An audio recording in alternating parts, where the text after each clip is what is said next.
నేను ఎప్పుడు మాట్లాడుతున్నాను job job job, employment employment employment. ఈ ప్రభుత్వం వస్తానే మెగా డిఎస్సి పెడతా అన్నాం. ఒక్క సంవత్సరంలో మెగా డిఎస్సి పెట్టి ఉద్యోగాలు ఇచ్చాం.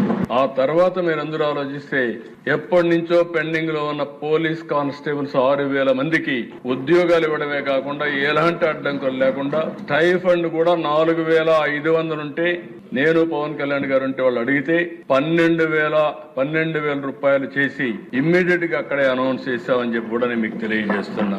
ఈరోజు దిశ ఎప్పుడైనా సరే నిన్న కూడా చూస్తున్నా, కొంతమంది ఉద్యోగాలు రాలేదంటారు. అదే వ్యక్తి మళ్ళీ నువ్వు ఎట్లా ఈ ల్యాండ్ ఇచ్చావంటాడు. ల్యాండ్ ఇవ్వకూడదు, ఇన్సెంటివ్స్ ఇవ్వకూడదు, ఉద్యోగాలు రావాలి. ఈ రోజు వీళ్ళ ఉద్దేశం ఏంటంటే దేశ ఉద్యోగం రాకూడదు, అన్ఎంప్లాయ్మెంట్ ఉండాలి, ప్రభుత్వానికి చెడ్డ పేరు రావాలి, తద్వారా వీళ్ళకి రాజకీయ లబ్ధి పొందాలనే ఆలోచన తప్ప ఇంకోటి లేదు. అందుకే అధ్యక్ష ఈ ప్రభుత్వం చాలా స్పష్టంగా ఉన్నాం. ఒకప్పుడు నేను ఈజ్ ఆఫ్ డూయింగ్ బిజినెస్ మాట్లాడా, ఇప్పుడు gear March speed of doing business మాట్లాడుతున్నాం. ఇంకొక మాట కూడా ఎస్క్రో అకౌంట్ కూడా తీసుకొస్తానని చెప్పాం. అంటే ఏ పెట్టుబడి పెట్టే వ్యక్తి మన ఆఫీసుకి తిరగాల్సిన పని లేదు.